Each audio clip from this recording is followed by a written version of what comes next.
The morning fog hung thick over the Belgian countryside in December 1944, turning the frozen fields into a ghostly maze where every shadow could hide danger. Corporal James Mitchell crouched behind a shattered stone wall, his breath forming small clouds in the bitter air, as he watched the newest addition to their battalion arrive. The dog was smaller than he expected, a German Shepherd mix with alert ears and intelligent brown eyes that scanned the unfamiliar faces surrounding him. His handler, Private First Class Robert Chen, a young soldier from San Francisco's Chinatown, held the leash with quiet confidence despite the dismissive looks from the other men.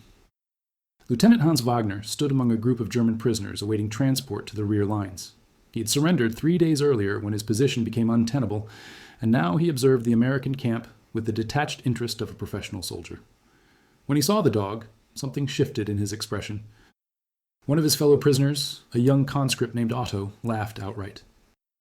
If you're enjoying this story, please hit that like button and subscribe to the channel for more incredible war stories that history almost forgot. The German words carried across the cold air, and Mitchell didn't need a translator to understand the mockery in their tone. Wagner was explaining something to Otto, gesturing toward the dog with a mixture of pity and amusement. Mitchell felt his jaw tighten. His battalion had lost 17 men in the past week to landmines hidden throughout these fields. The Germans had scattered them like deadly seeds before retreating, turning every step into a potential death sentence. Captain Raymond Foster approached Mitchell's position, his weathered face drawn with exhaustion. Foster had commanded this company through North Africa, Sicily, and now the frozen hell of the Ardennes. He had seen too many good men die, and the weight of it showed in the deep lines around his eyes. "The dog's name is Rex," Foster said, his voice rough from shouting orders and breathing cold air. "Command says he's trained to detect mines. I know what you're thinking, but we're desperate. The engineers can't keep up, and we've got orders to advance through this sector by week's end." Mitchell looked at Rex again.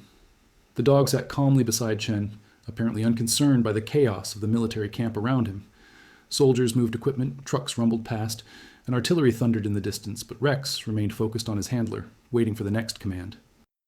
"With respect, sir," Mitchell said carefully, "we're supposed to trust our lives to a dog. The Krauts over there are having a good laugh about it." Foster's expression hardened. "Those same Germans planted hundreds of mines in these fields, Corporal. They know what's out there. If they're laughing now, let's see how they feel when Rex proves them wrong." Over the next 2 days, Mitchell watched Chen work with Rex. The handler was methodical and patient, running the dog through exercises that seemed absurdly simple at first. Rex would sit, lie down, circle around Chen, and return to heel position. But Mitchell began to notice the subtle communication between them, the way Chen read Rex's body language, how the dog's ears would shift at certain vocal tones. Chen caught Mitchell watching during a break. The young private walked over, Rex padding alongside him with easy confidence. "I know what people think," Chen said without preamble. "They see a dog and figure it's just another mouth to feed. But Rex isn't a pet. He's been training for this since he was 8 weeks old." Mitchell studied the dog more carefully. Rex's eyes were alert, constantly scanning, but there was no nervousness in his posture. "Where'd you learn to handle him?" "Fort Robinson in Nebraska," Chen replied. 6 months of intensive training. Rex can detect explosives by scent at concentrations we can't even measure. His nose has about 300 million scent receptors. Humans have about 6 million. "That's impressive on paper," Mitchell said, "but this isn't a training ground. One mistake out there and good men die." Chen's expression remained calm, but Mitchell saw steel beneath the young man's quiet demeanor. "Rex doesn't make mistakes, Corporal. I do, sometimes, but not him. Never him." The conversation was interrupted by the sound of raised voices near the command tent. Mitchell and Chen hurried over to find Lieutenant Morrison, the battalion's executive officer, arguing with Captain Foster. "We can't wait any longer," Morrison was saying, jabbing a finger at the map spread across the makeshift table.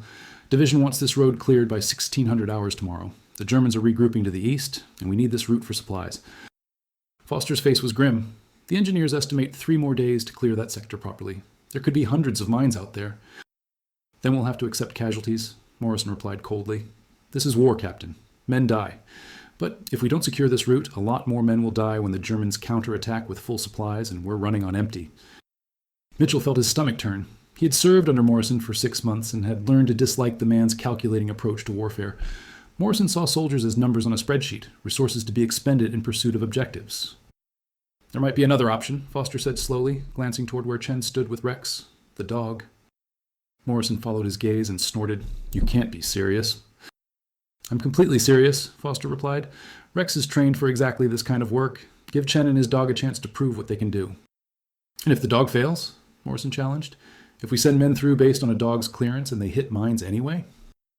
Then we're no worse off than we would be otherwise, Foster shot back. But if Rex succeeds, we could have that route cleared by tomorrow afternoon with minimal casualties. Mitchell watched the exchange with growing unease. He didn't want to trust his life to an unproven dog, but he also didn't want to watch more friends die in minefields. The memory of Sergeant Davis's death 3 days earlier was still raw. Davis had been 5 steps ahead of Mitchell when he triggered a teller mine. The explosion had been massive, and there hadn't been enough left to send home. Morrison finally nodded, though his expression remained skeptical. Fine, but I'm sending a squad with them. If this dog is as good as command claims, let's see the proof. That evening, Mitchell found himself assigned to the clearance squad. Captain Foster had chosen 8 men, all veterans who understood the risks. Besides Mitchell, there was Sergeant Paul Kowalski from Detroit, a tough Polish-American, who had survived Omaha Beach. Private Tommy Henderson from Georgia, barely 19, but steady under fire. Corporal Vincent D'Angelo from Brooklyn, who never stopped talking except when concentrating on staying alive. Private First Class Samuel Johnson from Mississippi, quiet and religious. Private Eugene Novak from Chicago, who had been a demolitions expert in civilian life. And Private William O'Brien from Boston, who carried photos of his 3 daughters and spoke about them constantly. Chen gathered them together before dawn, Rex sitting calmly at his side. The dog seemed to sense the tension and remained perfectly still as Chen explained the procedure. Rex will work in a zigzag pattern, Chen said, using a stick to draw in the frost-covered ground. When he detects explosives, he'll sit immediately and not move. That's our signal. We mark the spot, and the engineers follow behind to disarm or detonate. Nobody moves until I give the all-clear. Nobody breaks formation, and nobody, under any circumstances, calls to Rex or tries to pet him. When he's working, he's completely focused, and any distraction could be fatal. D'Angelo raised his hand. What if he misses one? He won't, Chen said simply. But if you're worried, watch his body language. His ears will shift slightly when he's processing a scent. His nose will work harder. You'll see the signs before he sits. And if something goes wrong? Kowalski asked, his voice neutral. If Rex gets hurt? Chen's jaw tightened. Then we proceed without him and rely on the engineers. But that won't happen. Rex knows what he's doing. Mitchell studied Chen's face and saw absolute conviction there. The handler believed in his dog completely, without reservation or doubt. Mitchell had seen that kind of faith before, usually in soldiers who hadn't yet experienced real combat, but Chen's record showed he had been through fighting in France. He knew what war meant. The German prisoners were already awake when the squad assembled at the edge of the minefield. Wagner stood near the wire fence, watching with the same calculated interest he had shown earlier. Otto was beside him, and several other prisoners had gathered to observe. Mitchell saw Wagner say something to the others, and they laughed again, though the sound seemed forced in the pre-dawn darkness. Let them laugh, Henderson muttered. We'll see who's smiling when we clear this field. The sky was beginning to lighten, turning from black to deep blue, when Captain Foster gave the order to proceed. Chen unclipped Rex's leash, and the dog immediately became a different creature. His entire body tensed with focus, ears forward, nose working the cold air in rapid snuffles. Rex, such, Chen commanded in German, and the dog moved forward into the field. Mitchell followed 20 feet behind, his heart hammering. Every step felt like it might be his last. The grass was frozen, crunching slightly under his boots, and he found himself trying to step exactly where Chen had stepped, as if the handler's path would somehow be safer. Rex worked methodically, moving in the zigzag pattern Chen had described. His nose swept back and forth, processing information that Mitchell couldn't begin to imagine. The dog's movements were fluid and confident, showing none of the hesitation that would have betrayed uncertainty. They had covered maybe 50 yards when Rex suddenly stopped and sat, his body rigid. Chen immediately raised his fist, halting the squad. He moved forward carefully, examining the ground where Rex sat, then pulled out a red flag and planted it firmly in the frozen earth. Good boy, Chen said softly, and Rex's tail moved once, a brief acknowledgement before returning to complete stillness. Novak moved forward with his equipment, working with the careful precision of a surgeon. After 5 minutes, he stood and called back, "Teller mine, armed and active, marking for detonation." They continued. Within the next 100 yards, Rex identified 7 more mines. Each time the procedure was the same. Rex sat, Chen marked the location, Novak confirmed and marked for the engineers. The squad moved with increasing confidence, though Mitchell remained tense. The sun was fully up when they reached the midpoint of the field. Rex had flagged 23 mines, creating a clear path marked by red flags that fluttered in the cold wind. Mitchell glanced back toward the German prisoners and saw that they were no longer laughing. Wagner stood at the fence, his expression unreadable, watching Rex work with what looked like professional respect. The dog's pace never varied. He remained focused and methodical, his nose working constantly. Chen followed with absolute trust, never second-guessing Rex's alerts or hesitating when the dog indicated all clear. They were 3/4 through the field when Henderson spoke up. "Sir, movement on the right flank." Mitchell turned and saw German soldiers in the tree line about 400 yards away. They weren't attacking, just watching. One of them had binoculars trained on the squad. "Keep moving," Kowalski ordered. "They're just observing. If they wanted to hit us, we'd already be taking fire." Rex continued working, apparently unconcerned by the distant observers. He flagged another cluster of mines, then another. The pattern became clear. The Germans had concentrated their mines along the most obvious paths, leaving thin corridors between killing zones. Rex was finding those corridors with uncanny accuracy. By noon, they had cleared a path 300 yards long and marked 118 mines. The engineers followed behind, carefully disarming or detonating each one. The sound of controlled explosions punctuated the cold afternoon as Foster directed the engineers' work. Mitchell took a moment to rest, pulling out a canteen and taking a long drink. The cold water burned his throat, but it helped clear his head.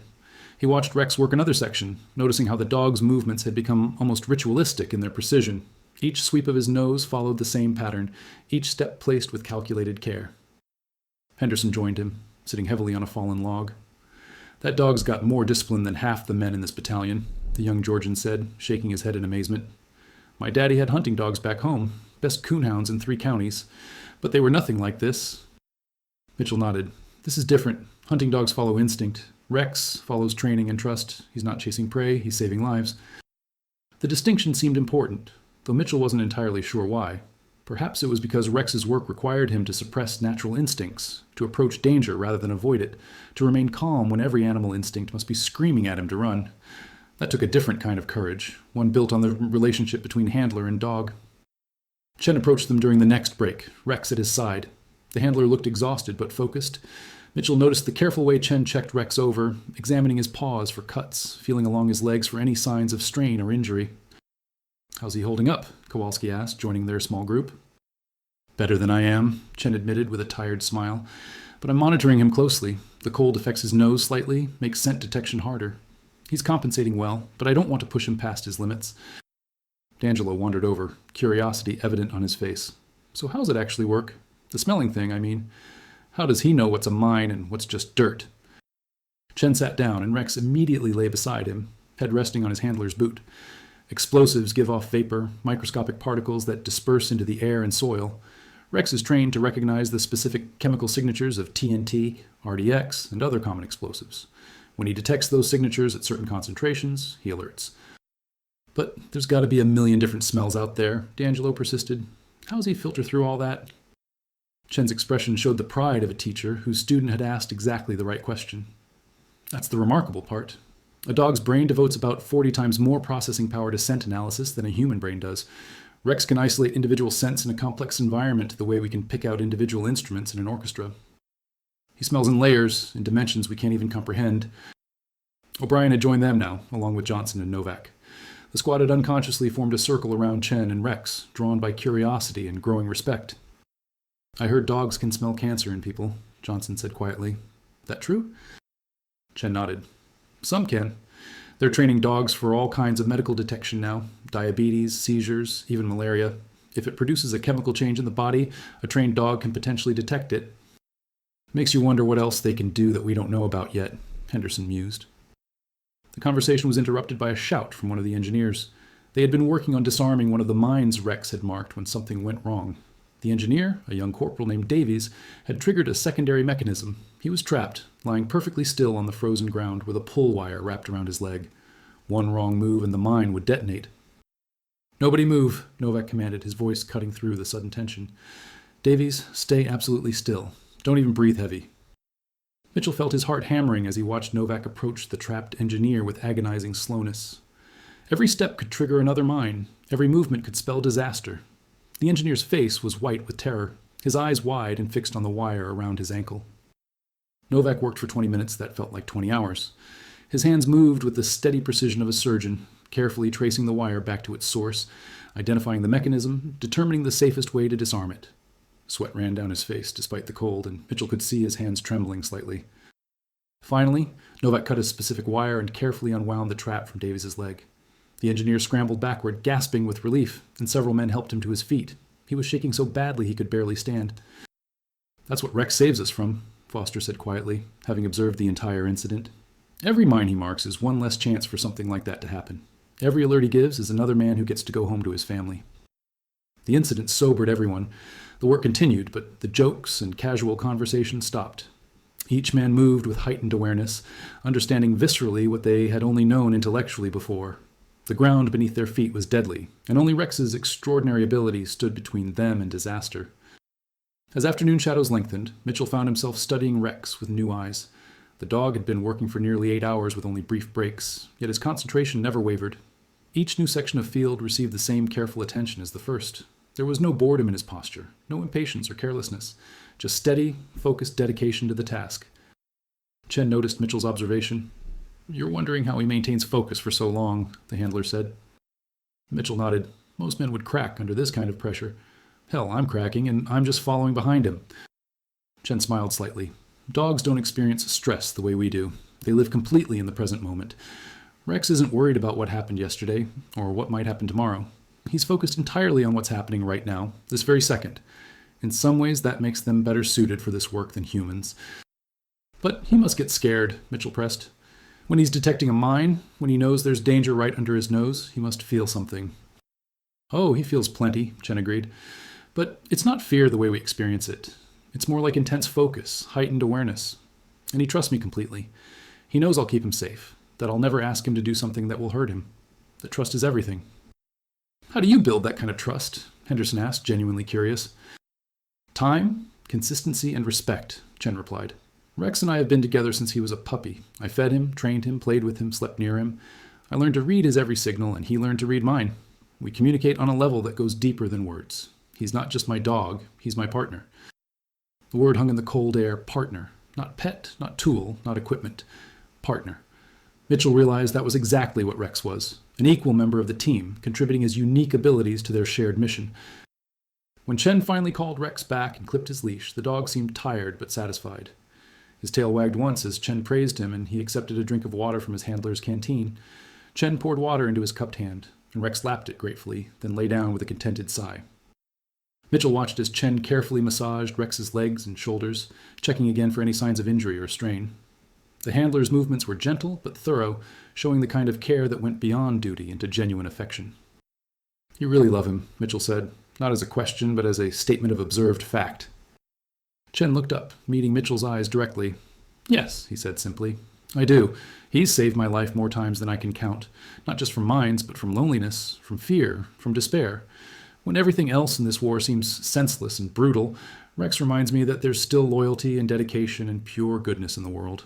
He's the best friend I've ever had." "Outstanding work," Foster said, approaching Chen with obvious relief. "Absolutely outstanding. How much more can he do today?" "He's done enough for now," Chen replied firmly. "He's been working for 7 hours straight. He needs rest and food." "Fair enough," Foster agreed. "We'll continue tomorrow." That evening, the mood in camp had shifted noticeably. The men who had mocked Rex now watched him with grudging respect. D'Angelo even brought over some of his own rations, offering them to Chen for the dog. "That mutt earned it," D'Angelo said gruffly. "Hell, he earned mine and his both." Mitchell found himself sitting near Chen and Rex after dinner. The dog was curled up on a blanket, his head resting on his paws, eyes half closed but still alert. "You were right about him," Mitchell admitted. "I doubted, but you were right." Chen nodded, scratching Rex behind the ears. "Most people doubt at first. They see a dog and can't imagine what he's capable of. But Rex has saved more lives today than any of us could with our rifles." The German prisoners were quiet that evening. Mitchell saw Wagner standing alone near the fence, looking toward where Rex slept. The German officer's expression had changed from mockery to something else, perhaps acknowledgement of skill, regardless of which side possessed it. The next morning, they continued the clearance operation. Rex worked with the same focused intensity, flagging mine after mine. By the end of the second day, they had marked 187 mines total. The engineers worked around the clock, clearing the route that Morrison had demanded. On the third day, as they neared the far edge of the minefield, Rex's behavior changed slightly.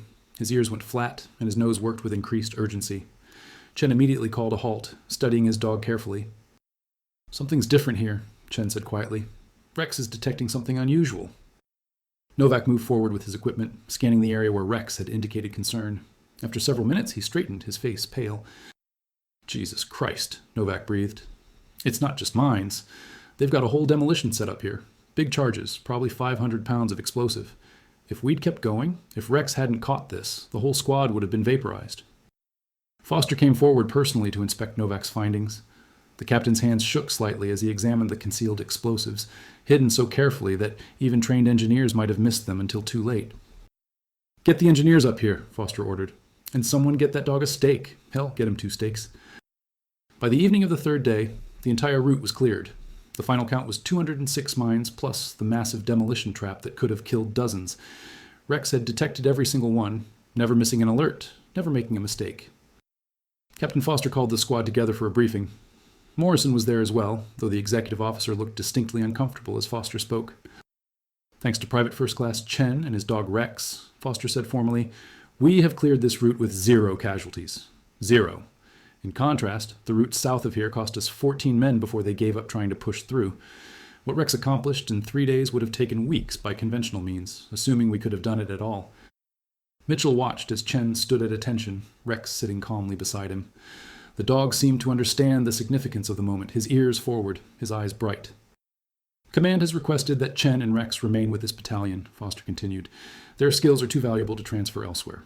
Does anyone have any objections?" The silence was absolute. Even Morrison said nothing, though his jaw was tight. The German prisoners had been moved out that morning, transported to prisoner-of-war camps in the rear. But before they left, Lieutenant Wagner had approached the wire fence where Mitchell stood guard. The German officer studied him for a moment before speaking in heavily accented English. "Your dog," Wagner said carefully. "He is extraordinary. In all my years as a soldier, I have not seen such skill. You should be very proud." Mitchell nodded slowly. "He's not my dog. He belongs to Private Chen." Wagner's expression showed understanding. "Then Private Chen is very fortunate. In war we learn that courage takes many forms. Sometimes it has 4 legs instead of 2. The German officer had been led away after that, but his words stayed with Mitchell. Courage in many forms. It was true. Rex displayed a kind of bravery that Mitchell was only beginning to understand. A willingness to walk into danger with absolute trust in his handler and his own abilities. Over the following weeks, Rex and Chen became integral parts of the battalion's operations.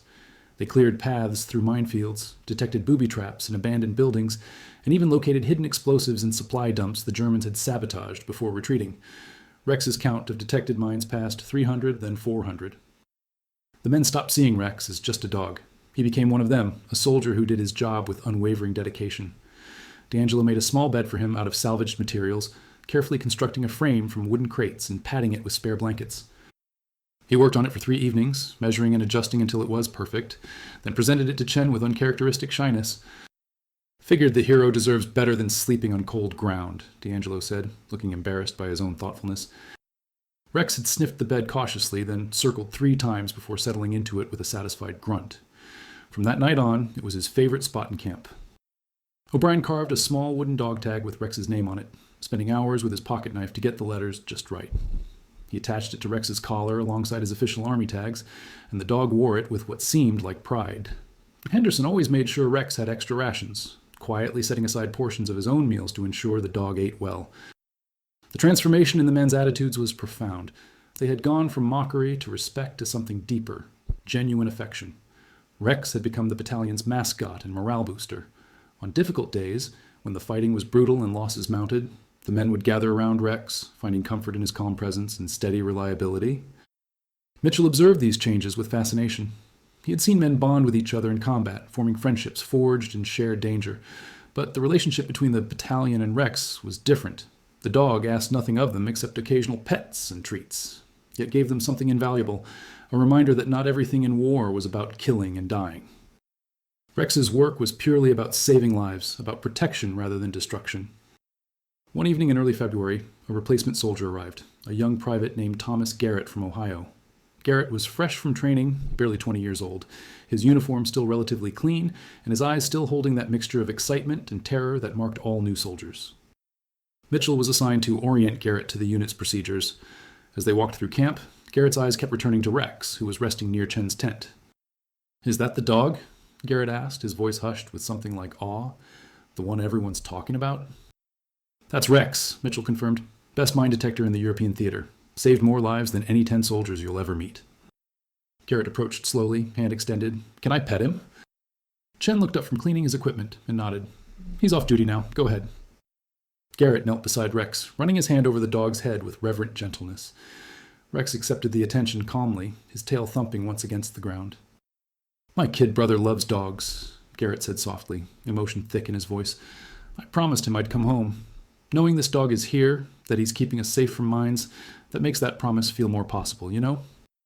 Mitchell understood completely. Rex represented hope in a landscape of despair. He was proof that skill and dedication could overcome deadly threats, that intelligence and training could save lives that would otherwise be lost to hidden danger.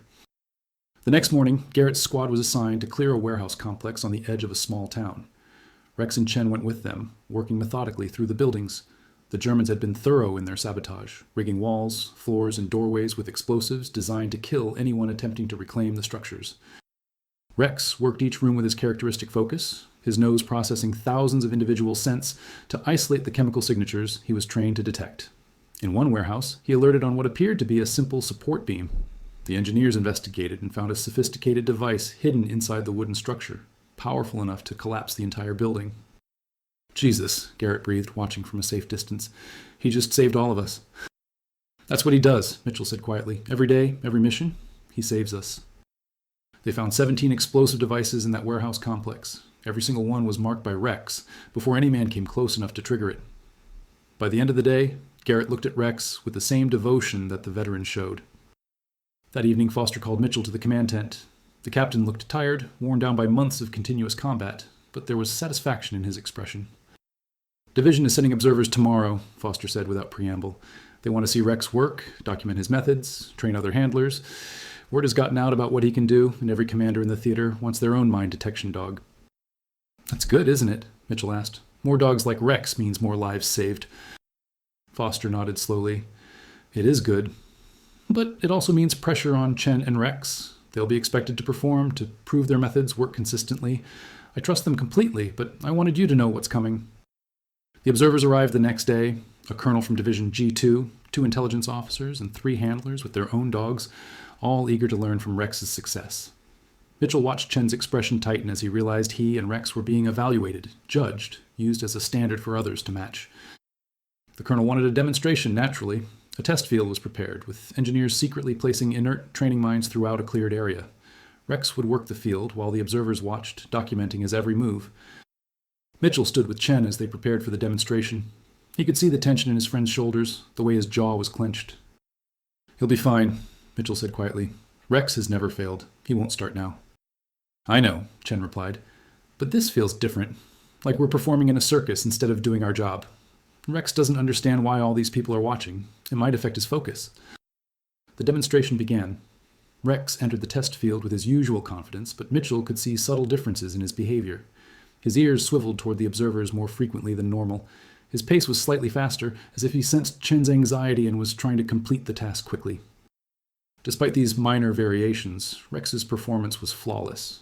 He detected every training mine, sitting precisely at each location, waiting for Chen's acknowledgement before moving on. The observers watched with growing amazement, taking notes, asking questions, studying every detail of Chen's handling techniques. When the demonstration concluded, the colonel approached Chen with obvious satisfaction. "Outstanding work, Private. Absolutely outstanding. I want you to conduct training sessions with these handlers, teach them your methods. We need to replicate your success across the entire theater." Chen saluted properly, but Mitchell saw the reluctance in his eyes. "Sir, with respect, I'm not sure my methods can be replicated quickly. The bond between Rex and me took months to develop. These handlers need time to build similar relationships with their own dogs." The colonel waved off the concern. "They'll learn. They're motivated, and they have you as an example. Start tomorrow. That's an order." After the colonel left, Chen sat beside Rex, running his hands through the dog's fur with slow, soothing strokes. Rex leaned into the touch, sensing his handler's mood. "I didn't sign up to be a teacher," Chen said quietly. "I signed up to do the work, to use Rex's abilities where they're needed most. Now they want to turn us into a training program." "Maybe that's where you're needed most right now," Mitchell suggested. "Those other handlers, their dogs, they could save thousands of lives if they learn even half of what you know. That's worth something, isn't it?" Chen considered this, then nodded slowly. "You're right. I just hate the idea of Rex becoming a show dog, performing for audiences instead of doing real work." Over the next 2 weeks, Chen conducted intensive training sessions with the new handlers. He explained his techniques, demonstrated his commands, broke down the complex relationship between handler and dog into teachable components. Rex participated patiently, allowing the other dogs to observe him work, setting an example of what properly trained mine detection looked like. Mitchell watched these sessions when his duties allowed. He was impressed by Chen's teaching ability, the way he could articulate instinctive decisions and explain subtle behavioral cues. The other handlers absorbed every word, asking intelligent questions, working hard to improve. But Mitchell also noticed the strain it put on Chen. Teaching took time away from active duty, from the real work that had brought them together in the first place. Rex seemed to notice too. The dog's energy was slightly lower, his enthusiasm slightly diminished when working demonstration fields instead of clearing actual danger. In late January, the battalion was assigned to clear a small Belgian village that had been heavily mined by retreating German forces. The civilian population had been evacuated, but command wanted the village intact for use as a forward supply point. Rex worked building by building, room by room, his nose detecting everything from small anti-personnel mines to larger charges hidden in walls and underfloors. They were clearing the village church, a beautiful old stone building that had somehow survived the fighting relatively intact, when Rex suddenly stopped at the altar and refused to move forward. Chen examined the area carefully and discovered a sophisticated trap designed to bring down the entire structure if anyone touched the altar's antique silver candlesticks. The German engineers had been thorough and vindictive, turning a place of worship into a potential tomb. The engineers needed 6 hours to disarm the trap safely. When they finished, the village priest, who had returned despite orders to stay away, knelt before Rex and blessed the dog in French. Rex sat patiently through the blessing, then looked at Chen as if asking if they could get back to work. By the time the Allies crossed the Rhine in March, Rex had detected more than 500 mines and saved countless lives. Other K9 units had been brought in, inspired by Rex's success, but he remained the standard by which all others were measured. Mitchell was promoted to sergeant and given command of his own squad. He requested that Chen and Rex remain assigned to his unit, and Captain Foster approved immediately. The three of them worked together through the final months of the war, clearing paths through devastated German towns and cities as the Allied advance continued. On April 28th, 2 days after American and Soviet forces met at the Elbe River, Mitchell's squad was clearing a crossroads near the Austrian border when they encountered a group of German soldiers who wanted to surrender. The Germans were a mixed unit, mostly older men and teenagers who had been conscripted in the final desperate months of Hitler's regime. Their commander stepped forward, a weary-looking major who spoke excellent English. "We wish to surrender," he said formally. "We have no desire to die for a cause that is already lost." Mitchell accepted their surrender and was organizing their transport when one of the German soldiers, a boy who couldn't have been more than 16, pointed at Rex and said something in German. The boy's face lit up with recognition, and he spoke rapidly to the major. The major translated. "He says he has seen this dog before, in Belgium. He was part of the unit that laid the mines in the field near the route you Americans needed. He says the officers laughed when they heard you were using a dog to clear the mines, but he watched through binoculars as the dog worked. He says it was the most remarkable thing he ever witnessed in the war." Mitchell looked at the boy, seeing not an enemy but another young man who had been swept up in circumstances beyond his control. "Tell him Rex thanks him for the compliment." The major translated, and the boy smiled shyly at Rex.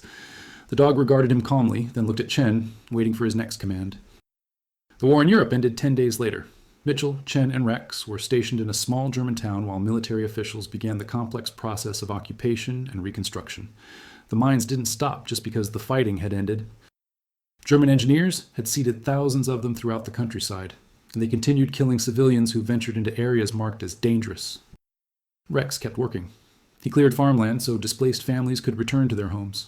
He checked roads so supply convoys could travel safely. He searched buildings that refugees wanted to reclaim. His work shifted from supporting combat operations to supporting reconstruction. But he approached it with the same focused intensity he had always shown. In June, Chen received orders that he was being rotated home. The war in the Pacific was still ongoing, though everyone sensed it was nearing its end as well. Mitchell helped Chen pack his gear, knowing he would miss both the handler and the dog. "What happens to Rex?" Mitchell asked. "He comes with me," Chen replied. "The Army is letting handlers adopt their dogs now that the war's ending. Rex is officially mine." Mitchell felt relief wash through him.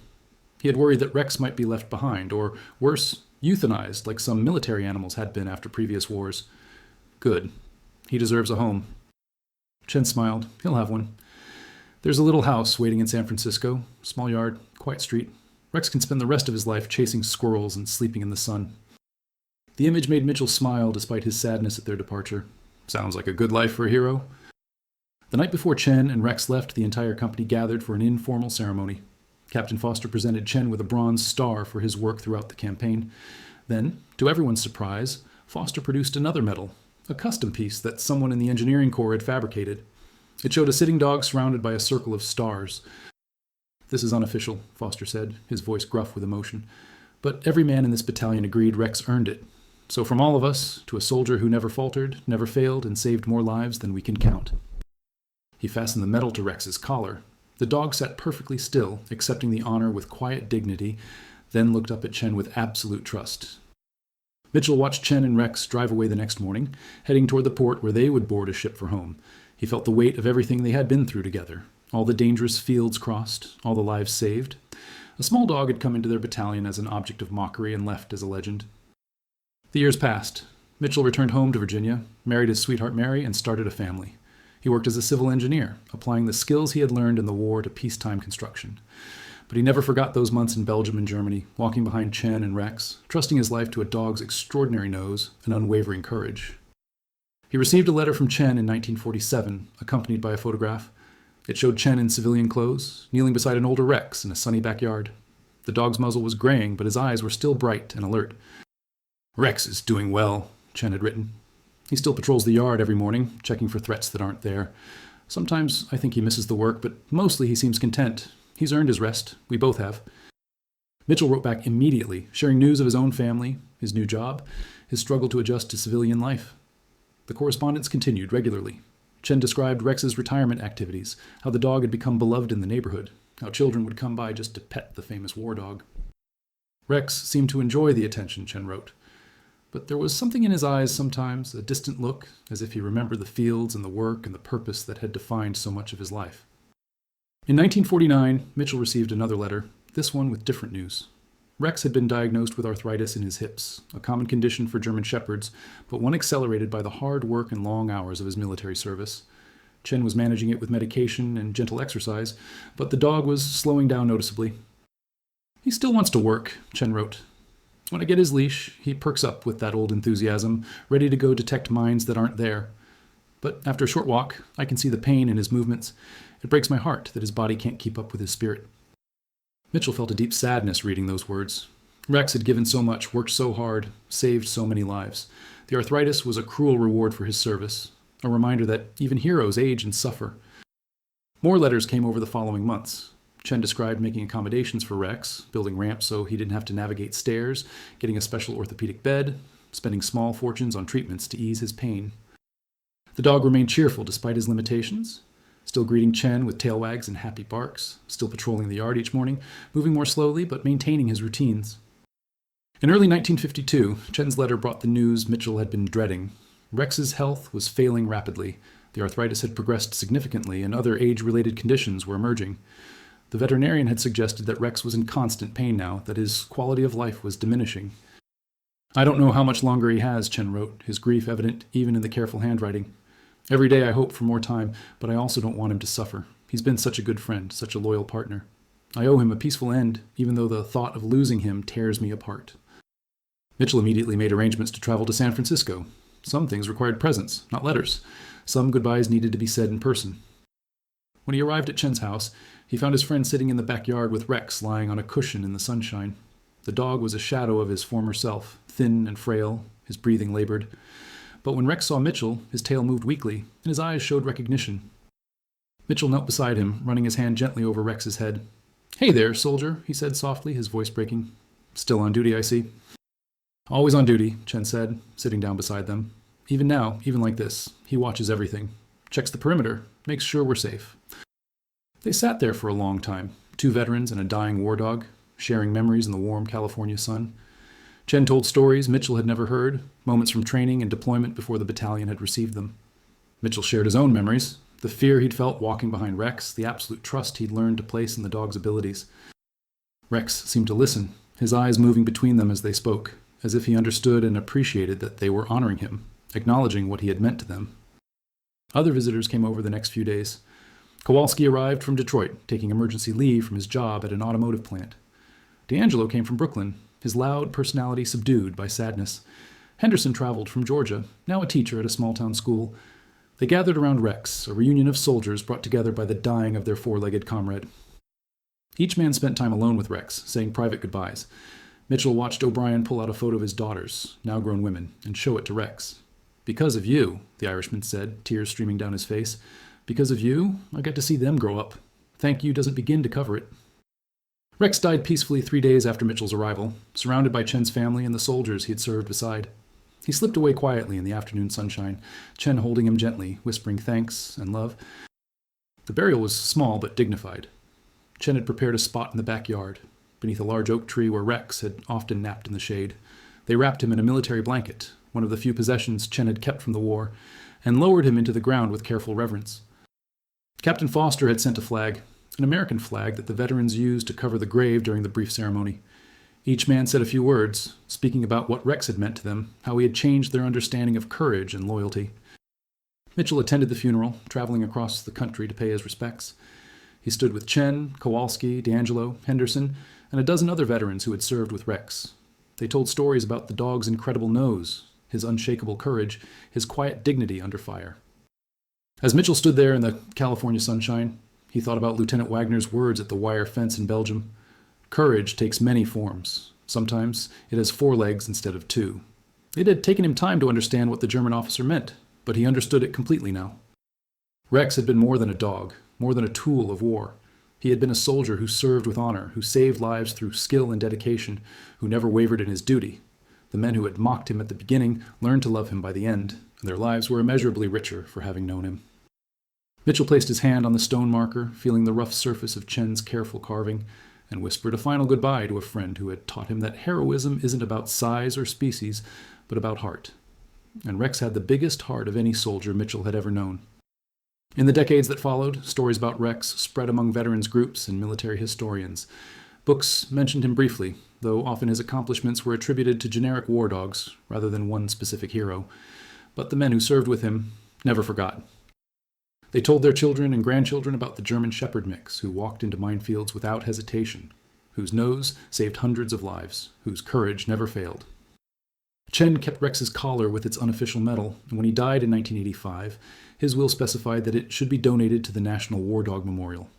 There it remains today, a testament to one dog's extraordinary service. The fields in Belgium where Rex first proved himself have long since been cleared completely, turned back to farmland that feeds families in peaceful times. The church, where he detected the trap, is still standing, serving its congregation as it has for centuries.